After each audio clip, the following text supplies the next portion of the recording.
Welcome back, everybody. This is our fifth class in JEE Mains previous year questions for chapter Current Electricity of class 12th. Before this video, in this series, we have made 4 videos and all of those videos are again available on our YouTube channel.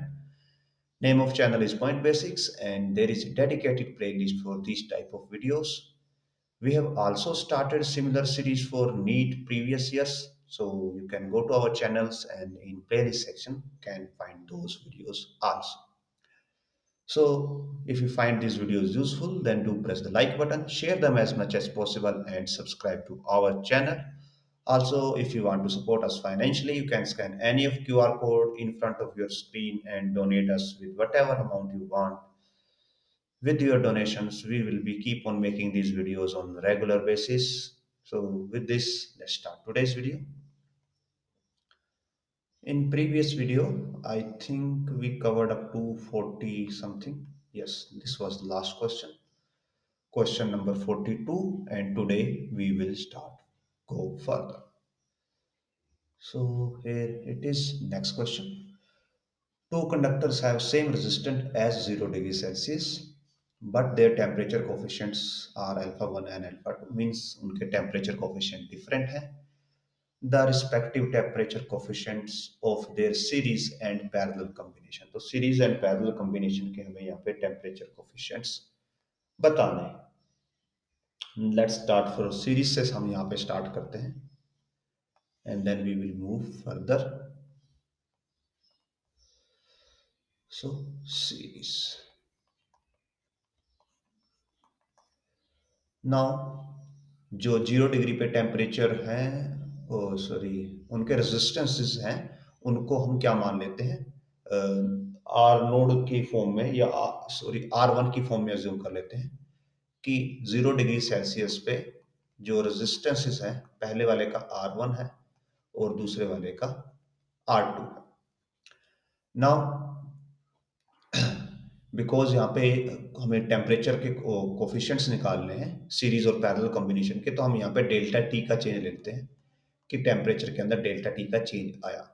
सो जो R1 dash है that will become R1 into 1 plus alpha delta t, where delta t is change in temperature. R2 dash will be R2 times 1 plus alpha delta t. Now because दोनों series में है तो दोनों को series में जब add करेंगे, so R1 dash plus R2 dash will be equal to R1 1 plus alpha delta T plus R2 1 plus alpha, sorry ये अल्फा 1 एंड अल्फा 2 आएगा साथ में, because it is also mention कि कोफिशिएंट्स अलग अलग है. सो क्लियर लिख दिया, डैश है. So this will be R1 plus R2 plus alpha 1 R1 plus alpha 2 R2 into delta T. Now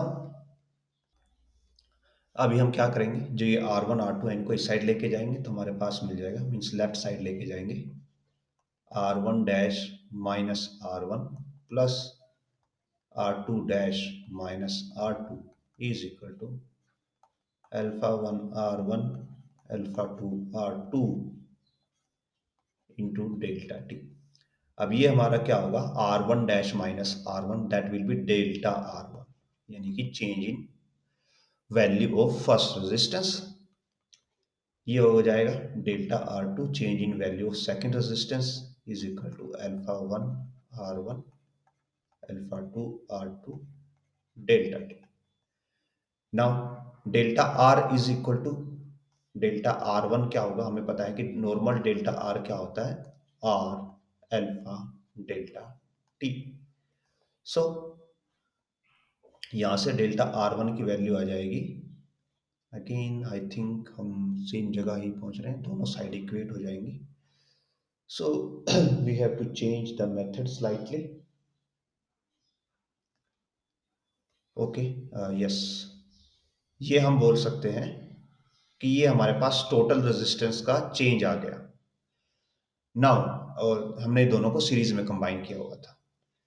अब जब हम दोनों को सीरीज में कंबाइन करते हैं तो ओरिजिनल रेजिस्टेंस हमारे पास क्या रहेगा? At 0 degree Celsius, 0 degree Celsius पे हमारा सीरीज का रेजिस्टेंस है दोनों का, बिकॉज दोनों को कंबाइंड कर दिया है तो दोनों का सीरीज रेजिस्टेंस हमारे पास है R1 प्लस R2। अब हमें इस कॉम्बिनेशन के लिए कंबाइंड अल्फा फाइंड आउट करना है। तो जब हम टेम्परेचर डेल्टा टी से इंक्रीज करेंगे तो जो पूरा का पूरा कॉम्बिनेशन है इसका रेजिस्टेंस चेंज होगा with single value of alpha. So it will becomes like this, R1 plus R2। इसके अंदर जो चेंज होगा डेल्टा R, जिसको आप बोल सकते हो that will B combined alpha into delta T. Let me explain again कि हमने क्या किया। पहले हमारे पास दो रेजिस्टेंस थे, दोनों अलग अलग थे, तो हमने पहले वाले का चेंज लिखा, दूसरे वाले का चेंज लिखा कि अगर हम दोनों के लिए टेम्परेचर इंक्रीज करते हैं तो पहले वाले में के रेजिस्टेंस में इतना चेंज आएगा, दूसरे के रेजिस्टेंस में इतना चेंज आएगा। फिर हमने, बिकॉज सीरीज की बात कर रहे हैं, तो हमने दोनों को ऐड कर दिया और दोनों के इंडिविजुअल चेंज से हमने ये फाइंड आउट कर लिया कि सिस्टम के अंदर कितना चेंज आएगा। ये होगा टोटल चेंज इन रेजिस्टेंस जब हम दोनों को इंडिविजुअली कंबाइन कर रहे हैं। अब दूसरा केस क्या है, हम यहाँ पे ये मान के चल रहे हैं कि हमने दोनों को 0 डिग्री पे ही कंबाइन कर दिया और उनके लिए एक सिंगल वैल्यू ऑफ अल्फा ले ली कि हमें नहीं पता कि इंडिविजुअल अल्फास को हम इग्नोर करेंगे यहाँ पे और एक कंबाइंड वैल्यू ऑफ अल्फा लेंगे। सो दोनों का जो कॉम्बिनेशन है that will be R1 plus R2। इसको हम एक कंबाइंड रेजिस्टेंस मान लेते हैं RC। तो जब आप RC के केस में टेम्परेचर इंक्रीज करेंगे तो जो डेल्टा R आएगा यानी कि change in this RC that will B RC alpha, जो दोनों के लिए कंबाइंड वैल्यू ऑफ अल्फा होगी into delta T. Change in temperature दोनों के लिए हमने सेम किया है और RC की वैल्यू क्या है? R1 plus R2। सो ये वैल्यू हमारे पास आ जाती है। नाउ बिकॉज हमें अल्फा की वैल्यू निकालनी है सच दैट कि इंडिविजुअल का जो चेंज इन रेजिस्टेंस था वो दोनों के फाइनल के चेंज इन रेजिस्टेंस के इक्वल हो। मींस इंडिविजुअल के जो चेंजेस थे वो दोनों के कंबाइंड के चेंजेस के इक्वल हो। मींस ये वाली वैल्यू और ये वाली वैल्यू हमारे पास इक्वल होनी चाहिए। तो इन्हीं को हम क्या करेंगे, अभी इक्वेट कर देंगे। So we will get R1 plus R2 alpha T is equal to alpha 1 R1 alpha 2 R2 into delta T। delta T cancel हो जाएगा and alpha comes out to be alpha 1 R1 alpha 2 R2 divided by R1 plus R2। Now as per statement दोनों resistance equal है। Two conductors have same resistance, दोनों के लिए resistance equal है। सो R1 is equal to R2 है। सो R1 R2 अगर equal है तो यहाँ से कॉमन लेके कैंसिल आउट कर सकते हैं और हमारे पास अल्फा की वैल्यू हो जाती है अल्फा 1 प्लस अल्फा 2 बाय 2। ये हमारे पास किसके लिए आंसर आएगा? ये हमारे पास सीरीज के लिए अल्फा की वैल्यू सोल्व होके आ जाएगी। Here it is. तो पहले सीरीज के लिए पूछी गई है तो देखते हैं, हमारे पास दो ही ऑप्शन बचते हैं, एक तो ऑप्शन ए बचता है और एक ऑप्शन डी बचता है। Now let's go to second case जहां पे हमें पैरेलल के लिए सॉल्व करना है। So parallel combination.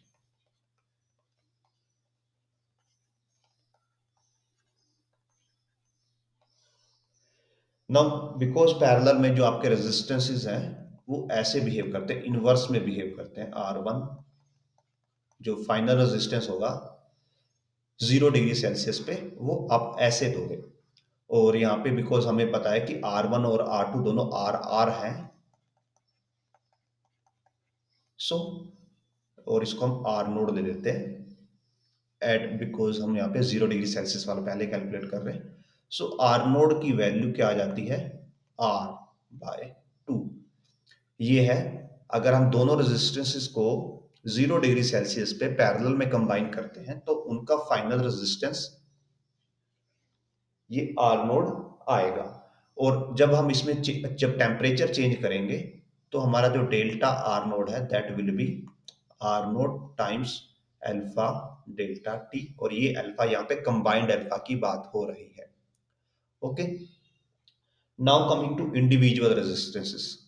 ये तो हमने दोनों को कंबाइन करके एक सिंगल रेजिस्टेंस बनाया जिसका रेजिस्टेंस R/2 आया, और उसके अंदर अगर हम चेंजेस करते हैं तो चेंजेस ऐसे होंगे। नाउ जैसे हमने यहाँ पे प्रीवियस वाले में किया था, सीरीज वाले में, कि हमने इंडिविजुअल के लिए भी सोल्व किया था, तो अभी हम यहाँ पे इंडिविजुअल के लिए ही सोल्व करेंगे, और यहाँ पे हम R1 R2 नहीं लेंगे, बिकॉज हमें इनिशियली पता है कि सेम रेजिस्टेंस है, तो थोड़ा कैलकुलेशन हमारी इजी हो जाएगी। सो नाउ अगर जो इंडिविजुअल के चेंजेस हैं उनको हम RT लिखें, 1/RT, दोनों का इंडिविजुअल रेजिस्टेंस के कंबाइंड रेजिस्टेंस को, इंडिविजुअल रेजिस्टेंस के पैरेलल कंबाइंड रेजिस्टेंस को, that will be R1 plus alpha delta T plus R1 plus alpha 2 delta T. So this is the combined resistance जो कि हमारा यहाँ पे पैरेलल के सिनेरियो में होने वाला है। ये हमने R1 के अंदर के चेंजेस को यहाँ पे पुट कर दिए, यहाँ पे R2 के चेंजेस के पुट कर दिए, और जो RT है ये किसके इक्वल होगा, यहाँ पे R नोड के इक्वल होगा, या R नोड के अंदर जो हमारे पास चेंजेस आएंगे। अब R नोड के अंदर ये चेंजेस हैं, और R नोड को अगर आपको विद चेंज लिखना हो कि R नोड का चेंज होने के बाद फाइनल रेजिस्टेंस क्या होगा, तो that will B R node times 1 plus alpha delta T. Temperature के साथ जो इंक्रीज होकर रेजिस्टेंस इतना हो जाएगा। आपको यहाँ पे इस बात में थोड़ा सा डिफरेंस करना होगा कि जो डेल्टा आर नोड है, टेम्परेचर चेंज होने के साथ इतना चेंज आएगा, ये है अमाउंट ऑफ चेंज, और ये है कि टेम्परेचर चेंज होने के बाद चेंज होकर रेजिस्टेंस की वैल्यू इतनी हो जाएगी।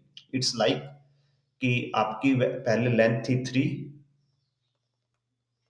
तो अगर टेम्परेचर की वजह से एक का चेंज होता है, सो दिस इज डेल्टा एल, तो ये चेंज की वैल्यू हम डेल्टा आर नोट से डिनोट कर रहे हैं, और चेंज होने के बाद जो नई लेंथ है वो 3 + 1 4 हो जाती है, सो this will be the new resistance.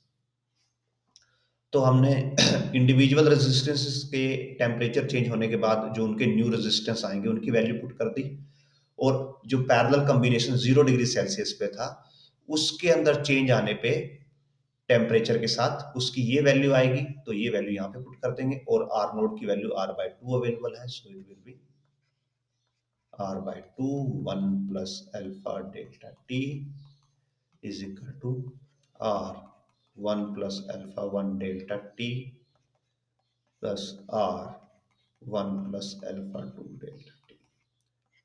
R से R कैंसिल हो जाएगा हर जगह पे, एंड जो हमारे पास अभी इक्वेशन बचेगी दैट विल बी, यहाँ पे 2 ऊपर चला जाएगा, 2 1 plus alpha delta T is equal to 1/1 plus alpha 1 delta T plus 1/अल्फा 2 डेल्टा टी। ये हमारे पास इक्वेशन बचती है। अब हम क्या कर सकते हैं, अब इसको फर्दर सोल्व करना पड़ेगा। सो स्टार्ट करते हैं सोल्व करना। 2/1 plus alpha delta T as it is रहेगा, यहाँ पे हम एलसीएम लेंगे, 1 plus alpha 1 delta T 1 plus alpha 2 delta T, और ऊपर आ जाएगा 1 plus alpha 2 delta T plus 1 plus alpha 1 delta T.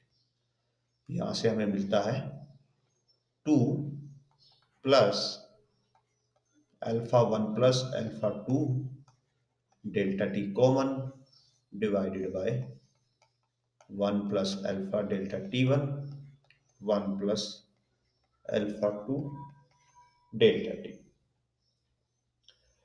Now what we can do,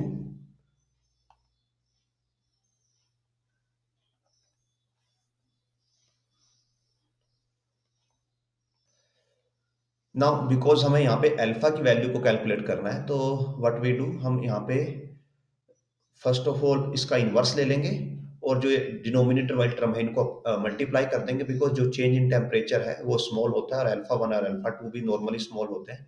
तो जहाँ पे इनका कंबाइंड प्रोडक्ट होगा वहां पे हम चीजों को इग्नोर करेंगे। सो इनवर्स करके हमारे पास आ जाएगा 1 + alpha delta t/2 is equal to, multiply कर देते हैं 1 + अल्फा 1 डेल्टा t। ये डिनोमिनेटर को जब मल्टीप्लाई करेंगे और फिर उसका इनवर्स ले रहे हैं, alpha 2 delta t plus alpha 1 alpha 2 delta t square divided by 2 + alpha 1 alpha 2 delta t। अब जो ये वाली टर्म है इसको हम क्या करेंगे, नेग्लेक्ट करेंगे, बिकॉज डेल्टा टी भी स्मॉल है, अल्फा 1 अल्फा 2 भी ऑलरेडी स्मॉल है, तो ये वाली टर्म नेग्लेक्ट हो जाएगी। सो हमारे पास बचेगा 1 + alpha delta t/2 is equal to 1 plus, इन दोनों से डेल्टा टी कॉमन ले लेंगे, alpha 1 + alpha 2 delta t divided by 2 + alpha 1 alpha 2 delta T. अब यहाँ पे आप थोड़ा सा सिमेट्रिक फॉर्म में चीजों को देख पा रहे होंगे।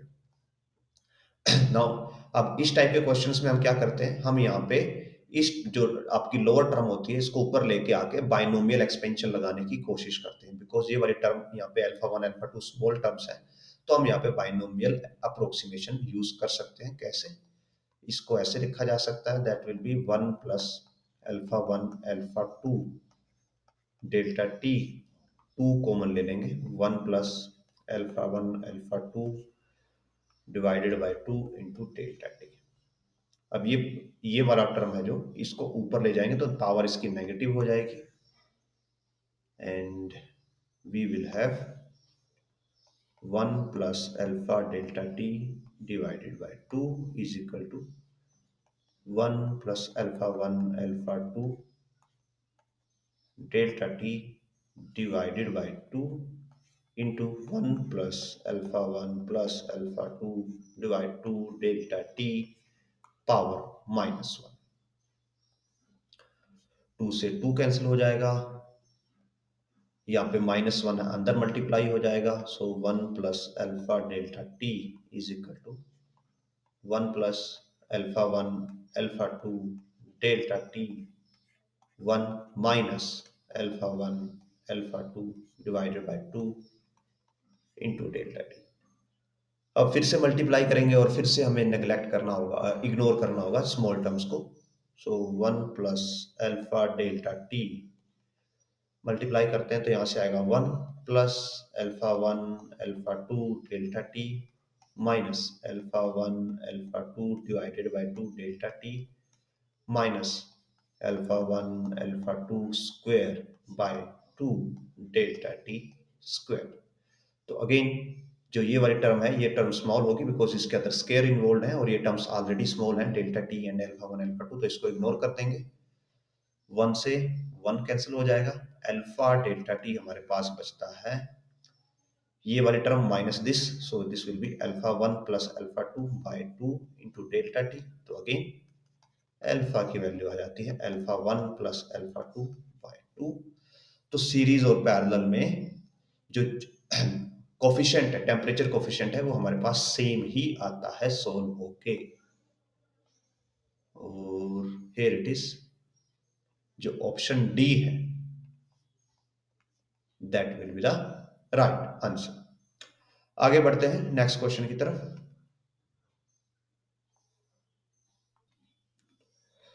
सो in this question current is drawn from a 5 voltage source, और हमें ये बताना है कि करंट की वैल्यू क्या होगी। सो अगर ये वाले डायग्राम को ध्यान से देखा जाए तो हम इस डायग्राम को ऐसे रीड्रॉ कर सकते हैं in the form of Wheatstone bridge, that ये पॉइंट ए है, suppose point A, point B, point C and point D. So point A and D से हमारी जो बैटरी है वो कनेक्टेड है, और ए से 5 ओम एंड 10 ओम कनेक्टेड है। सो दिस इज पॉइंट ए, यहाँ से ये 10 ओम कनेक्टेड है एंड ये हमारा 5 ओम कनेक्टेड है। नाउ 5 ओम सेकंड कहाँ पे जाता है, बी पे जाता है। 5 ओम का सेकंड टर्मिनल पॉइंट बी पे जाता है और 10 ओम का सेकंड टर्मिनल सी पे जाता है। सो 10 ओम का सेकंड टर्मिनल सी पे जाएगा। बी और सी आपस में 10 ओम से कनेक्टेड है, सो बी और सी आपस में 10 ओम से कनेक्टेड है। नाउ सी टू डी 20 ओम है, सी टू डी 20 ओम है and B to D 10 ohm है, सो बी टू डी 10 ओम है।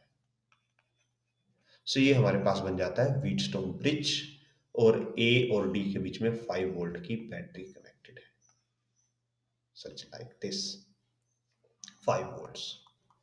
सो अगर हम देखें यहाँ पे कि ये बैलेंस्ड है या नहीं, सो 10/5 इज इक्वल टू 20/10। यस, 10/5 2 होता है, 20/10 भी 2 होता है, सो ब्रिज इज बैलेंस।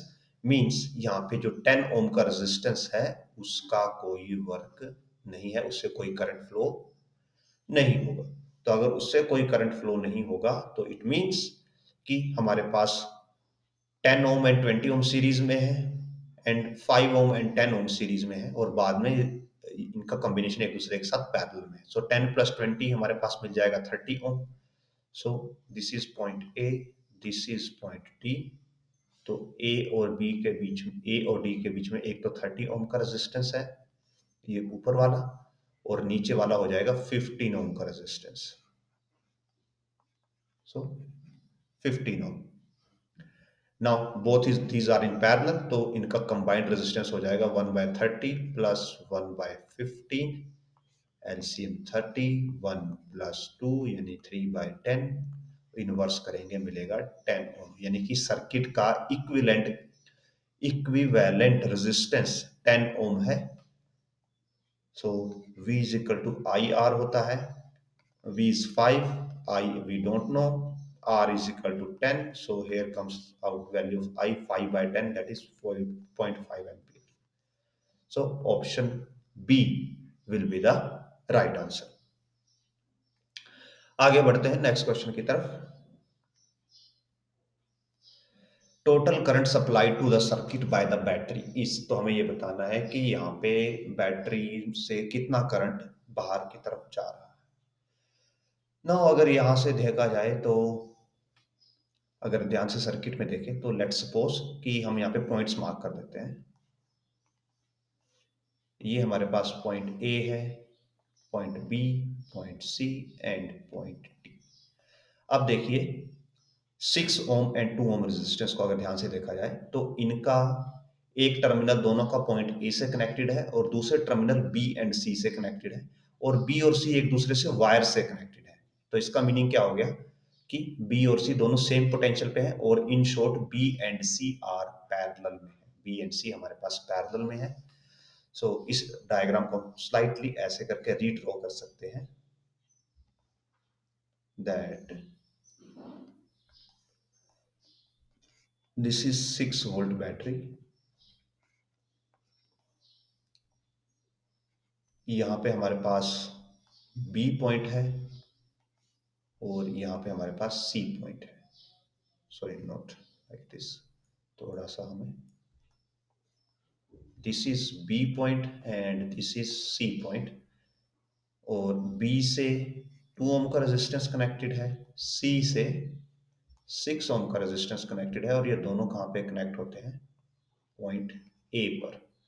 और ए से डी के बीच में 1.5 ओम कनेक्टेड है, ये सपोज पॉइंट डी है। और सी टू डी 3 ओम का रेजिस्टेंस कनेक्टेड है, सी से डी 3 ओम का रेजिस्टेंस कनेक्टेड है। सो 3 ओम कनेक्टेड और डी फिर बैटरी के लोअर पार्ट से कनेक्टेड है। तो आप यहां से देख सकते हैं कि 2 और 6 यहाँ पे पैरेलल में है और इनका पैरेलल कॉम्बिनेशन 1.5 के साथ सीरीज में है।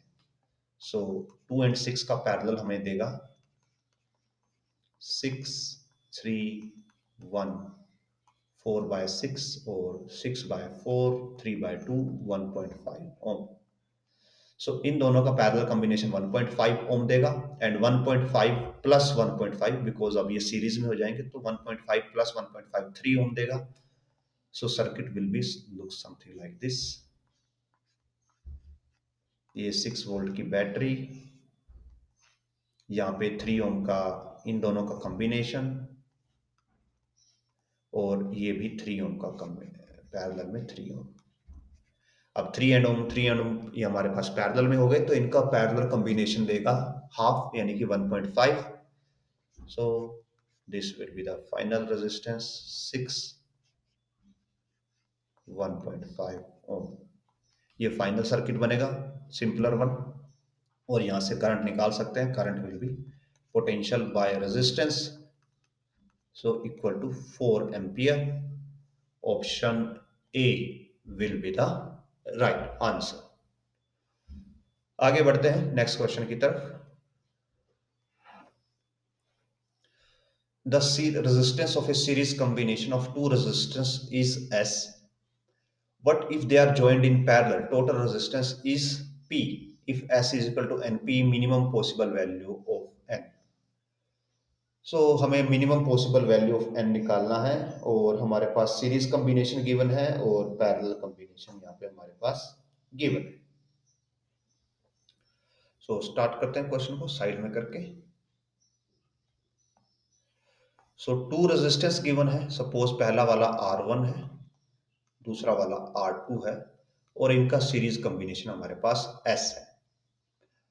अब अगर इनको पैरेलल में ज्वाइन कर दें तो ये हमारे पास कॉम्बिनेशन P बनता है। So 1/P should be equal to 1/R1 plus 1/R2।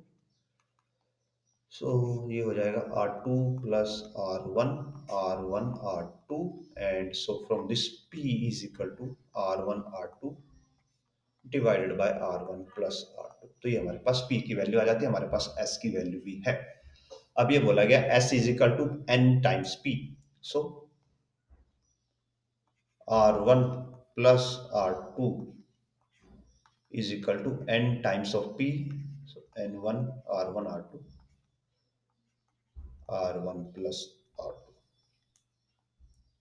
इसको मॉडिफाई करके लिख सकते हैं, क्रॉस मल्टीप्लाई कर देंगे। So R1 plus R2 square is equal to N R1 R2। Further expand कर सकते हैं इसको, तो this will be R1 square plus R2 square plus 2R1 R2, और ये टर्म इधर आके नेगेटिव हो जाएगी, minus N R1 R2 is equal to 0, and from this R1 square plus R2 square plus 2 minus N R1 R2 is equal to 0। ये हमारे पास यहाँ पे एक रिलेशन बन जाता है R1 एंड R2 में, और हमें यहाँ पे minimum possible value of N निकालनी है। नाउ अगर हम इस इक्वेशन का सोल्यूशन फाइंड आउट करते हैं, और इसका सोल्यूशन फाइंड आउट करने के लिए क्या होना चाहिए कि जो हमारी ये इक्वेशन है, ये समथिंग कुछ ऐसे रिड्यूस हो जानी चाहिए कि that we have A R1 minus B R2 whole square is equal to 0, so that हमारे पास A और R1 और R2 के बीच में एक रिलेशन आ जाए और दोनों की दोनों वैल्यू पॉजिटिव हो। अगर हमारा ये इक्वेशन ऐसे रिड्यूस होता है, ये हमारा फर्स्ट केस था, सपोज अगर हम इस वे में रिड्यूस कर देते हैं, प्लस वाली इक्वेशन बना के रिड्यूस करते हैं इसको, तो इस सिनेरियो में क्या होगा कि एक रेजिस्टेंस की वैल्यू दूसरे रेजिस्टेंस के कंपैरेटिव तो आएगी, बट नेगेटिव आ जाएगी। इस केस में दोनों रेजिस्टेंस की वैल्यू पॉजिटिव रहेगी, इस केस में एक रेजिस्टेंस की वैल्यू नेगेटिव हो जाएगी, जो कि नहीं होता। सो इक्वेशन को इसी फॉर्म में बनना पड़ेगा, और अगर इक्वेशन को इस फॉर्म में बनाना है इस सिनेरियो के लिए, और हमें मिनिमम निकालना है, तो हम जो हमारी बेसिक इक्वेशन होती है, minimum possible equation, that is कि हम इसको R1 माइनस R2 का स्क्वायर की फॉर्म में बनाएं, और उस फॉर्म में हमारे पास रिलेशन बनता है R1 square minus R2 square minus 2R1 R2। So this value should be equal to -2, so 2 minus n should be equal to -2, and from this minus n is equal to -2 minus 2, or n is equal to 4. What happened here? Okay, started working, it got stuck. So n की value हमारे पास आ जाती है 4, कि हम minimum value क्या ले सकते हैं। So option C will be the right answer. आगे बढ़ते हैं नेक्स्ट क्वेश्चन की तरफ. So a 3 volt battery with negligible internal resistance is connected in the circuit shown in the figure. Current I in the circuit will be. तो हमें यहाँ पे इस सर्किट का करंट I को फाइंड आउट करना है, and that will be easily we can do it comparatively because अगर यहाँ पे हम पॉइंट्स डालें A, B and C, so A B and B C हमारे पास सीरीज में है, तो इनका रेजिस्टेंस कंबाइन होकर 6 देगा और वो पैरेलल में होगा किसके साथ, ए सी के साथ. सो फाइनल सर्किट कुछ ऐसा बनेगा. ये 3 वोल्ट की बैटरी होगी, पॉइंट ए, पॉइंट सी, ये 3 ओम है हमारा, और इन दोनों, ये दोनों सीरीज में है तो इनका पैरेलल कॉम्बिनेशन हमें 6 ओम देगा. नाउ 3 एंड 6 पैरेलल में है तो इनका कॉम्बिनेशन हमें देगा 1/3 प्लस 1/6, 6 2 1 3/6 और हाफ, और इनका कॉम्बिनेशन हमें देगा 2 ओम. तो सर्किट का टोटल रेजिस्टेंस 2 ओम है, पोटेंशियल 3 है, तो करंट हो जाएगा 3/2 एम्पियर, दैट इज 1.5 एम्पियर. आगे बढ़ते हैं नेक्स्ट क्वेश्चन की तरफ. So in the figure shown, current in the 10 volt battery is close to, तो हमें 10 वोल्ट की जो बैटरी है उसका करंट हमें यहाँ पे बताना है. सो लेट्स डू, हम क्या करते हैं, इसका स्क्रीनशॉट ले लेते हैं सो दैट हमें डायग्राम तो एटलीस्ट ड्रॉ ना करना पड़े, और फिर इसको यूज करते हैं. Copy it,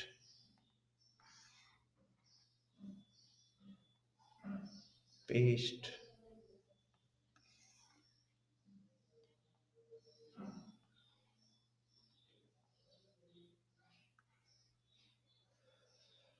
so this is our given circuit. ये हमारा सर्किट है. नाउ अब हम क्या करते हैं, यहाँ पे करंट्स को अज्यूम करते हैं. सो अज्यूम कि ये हमारा एक लूप, ये हमारे पास दो लूप बन रहे हैं, ये पहला वाला लूप है, ये दूसरा वाला क्लोज लूप है. सो पहले वाले लूप में हम करंट की डायरेक्शन को कुछ ऐसे मान लेते हैं, बिकॉज ये बैटरी का पॉजिटिव पार्ट है, ये बैटरी का नेगेटिव पार्ट है, तो हमने पॉजिटिव टू नेगेटिव मान लिया. और सेकंड वाले लूप में भी इसको पॉजिटिव टू नेगेटिव अज्यूम कर लेते हैं, और ये पॉजिटिव, ये नेगेटिव. नाउ पहले वाले लूप का जो करंट है हम उसको I1 अज्यूम करेंगे, और जो दूसरे वाले लूप का करंट है उसको हम I2 अज्यूम करेंगे. नेमिंग कर देते हैं. सो A, B, C, D, E and F. तो पहले हम बात करते हैं loop AB EFA. So loop A B E F A, ए से बी, बी से ई, ई से एफ और एफ से वापस ए, ये वाला हम लूप यहाँ पे लेके चल रहे हैं. एंड आई थिंक ये यहाँ पे मिस्टेक है, यहाँ पे एक दूसरी बैटरी नहीं है, ये एक ही बैटरी है यहाँ पे जो ऊपर वाली है. सो बिकॉज हमने यहाँ पे करंट की direction, we can say this is clockwise current की डायरेक्शन हमने मानी है, तो जब करंट यहाँ पे एंटर होगा तो यहाँ पे हमें पॉजिटिव मिलेगा, यहाँ पे हमें नेगेटिव मिलेगा. इस सिनेरियो में हमें यहाँ पे पॉजिटिव मिलेगा, यहाँ पे नेगेटिव मिलेगा, और यहाँ पे पॉजिटिव मिलेगा, यहाँ पे नेगेटिव मिलेगा. और ये 10 ओम का रेजिस्टेंस है, इसके अंदर यहाँ से I2 भी आ रहा होगा, और अगर आप यहाँ पे देखें तो I1 भी यहाँ पे डाउनवर्ड है और I2 भी डाउनवर्ड है, तो इसका करंट हो जाएगा I1 प्लस I2. 5 ओम के लिए करंट रहेगा ओनली I1, 10 ओम के लिए यहाँ से I1 आएगा, यहाँ से I2 आएगा, सो I1 प्लस I2, और 2 ओम के लिए ओनली करंट I1 रहेगा बिकॉज I2 वापस अपने लूप में चला जाएगा. सो हम कहां से स्टार्ट करते हैं, ए पॉइंट से स्टार्ट करते हैं. ए पॉइंट में हमें पहले नेगेटिव मिलता है, फिर पॉजिटिव मिलता है. सो नेगेटिव टू पॉजिटिव अगर जा रहे हैं हम, तो हमें पॉजिटिव लेना है. सो 2 इसको इसके करंट से मल्टीप्लाई कर देंगे तो वोल्टेज बन जाएगा, और इसके अंदर करंट कितना है, I1. सो 2I1. 10 ओम पे जाते हैं तो पहले नेगेटिव मिलता है, फिर पॉजिटिव मिलता है, सो पॉजिटिव लेना है, और इसके अंदर करंट है I1 प्लस I2. 5 ओम के अंदर जाते हैं तो नेगेटिव से पॉजिटिव जा रहे हैं। हम यहाँ से स्टार्ट, हमने नेगेटिव से स्टार्ट किया, पॉजिटिव पे पहुंचे, फिर नेगेटिव से स्टार्ट किया, पॉजिटिव पहुंचे, फिर नेगेटिव से स्टार्ट किया, पॉजिटिव पे पहुंचे। So plus 5i1। और अब अगर हम यहाँ पे बैटरी पे आएंगे तो पॉजिटिव टू नेगेटिव हम आते हैं। So positive to negative negative होता है, सो -20। और वापिस हम ए पॉइंट पे आ जाते हैं, सो इक्वल्स टू 0। ए से स्टार्ट होके ए पे आ गए तो पोटेंशियल डिफरेंस 0 हो जाता है। सो इसको लिख सकते हैं हम 7i1 और 10i1 यहां से आ जाएगा। So 17 of i1 plus 10 of i2 is equal to 20। दूसरे लूप पे आते हैं। So loop we can say B C D, B C D E B, close loop होता है हमेशा, B C D E B. इस लूप पे हम आते हैं अगर, सो बी से ही स्टार्ट करते हैं बिकॉज यहां पे करंट ऐसे है। और तो जब हम इस लूप में एंटर करेंगे तो हमें इस लूप के करंट के हिसाब से देखना है, ना कि दूसरे वाले के हिसाब से। तो इसके हिसाब से यहाँ पे पॉजिटिव आएगा बिकॉज करंट आपका ऐसे फ्लो कर रहा है, यहाँ पे नेगेटिव आएगा, यहाँ पे पॉजिटिव आएगा, यहाँ पे नेगेटिव आएगा, और ये बैटरी में एंटर हो जाएगा। बैटरी का नेगेटिव पॉजिटिव हम ऑलरेडी डिनोट किया। सो अगर हम बी से स्टार्ट करें, सो बी से हम पे पहले पॉजिटिव मिलेगा, फिर नेगेटिव मिलेगा, तो नेगेटिव लेना पड़ेगा। और इस 4 ओम के अंदर जो करंट है दैट इज I2 बिकॉज इस लूप के अंदर I2 करंट है। सो -4i2। अब हमारे बैटरी मिलेगी नेगेटिव टू पॉजिटिव, तो पॉजिटिव लेना है, सो +10। और फिर हम घूम के आते हैं यहाँ पे 10 ओम रेजिस्टेंस के पास। अब इसके अंदर दो करंट है, यहाँ पे पॉजिटिव है और यहाँ पे नेगेटिव है, तो नेगेटिव लेना है -10। और दोनों करंट है I1 प्लस I2 बिकॉज दोनों की डायरेक्शन सेम है, ये भी डाउनवर्ड आएगा और ये भी डाउनवर्ड आएगा। I1 plus I2 is equal to हो जाएगा 0 बिकॉज वापस बी पॉइंट पे हम पहुंच गए। तो जब इसको एडजस्ट करेंगे तो ये दोनों उस साइड चले जाएंगे, पॉजिटिव मान लिए जाएंगे। तो 10i1 plus 14i2 is equal to 10। तो ये हमारे पास इक्वेशन, दो इक्वेशन बन जाती है। व्हाट वी कैन डू, अब हम यहाँ पे दोनों इक्वेशनों को सोल्व करना पड़ेगा। So what we can do, हम यहाँ पे 10i2 है और यहाँ पे 14i2 है। सो हम इसको मल्टीप्लाई कर देते हैं। वी कैन से इस इक्वेशन को 14 से मल्टीप्लाई कर देते हैं और इस इक्वेशन को 10 से मल्टीप्लाई कर देते हैं। इसको 14 से मल्टीप्लाई करेंगे, 17 into 14i1 plus 140i2 is equal to 380 और 280, 14 दूनी 28, तो 280। इसको 10 से मल्टीप्लाई करेंगे, so 100i1 plus 140i2 is equal to 100। अब दोनों इक्वेशनों का यूज कर सकते हैं। So let 17 into 14i1 plus 140i2 is equal to 280। दूसरे वाली इक्वेशन देखते हैं इसके downward, 100i1 plus 140i2 is equal to 100। Subtract करते हैं दोनों को, minus minus minus. So 17 into 14 we will get 68, 17, 8, 3, 238 minus 100, so 138i1। ये दोनों कैंसिल हो जाएंगे, इज इक्वल टू हमारे पास आएगा 180। और यहाँ से i1 की वैल्यू आ जाएगी 180 बाय 138। और जब इसको डिवाइड करके सॉल्व करेंगे, so what we will get, we will get 1.3। Let me again check, divide 138, yes. सो हमारे पास i1 की वैल्यू आ जाती है 1.3। अब क्या करते हैं, इस वैल्यू को ये वाली इक्वेशन में यूज करते हैं, इस वाली इक्वेशन में, बिकॉज यहाँ पे 10i1 है हमारे पास, इसको 10 से मल्टीप्लाई करना इजी रहेगा। So 10i1, 10 into 1.3 will be 13 plus 14i2 is equal to 10। और i2 हो जाएगा 10 minus 13 -3 by 14। And let me check, 3 by 14, 3 divide 14, that will give us 0.21 with negative sign means जो I2 है it will be in negative direction from the what we have initially assumed.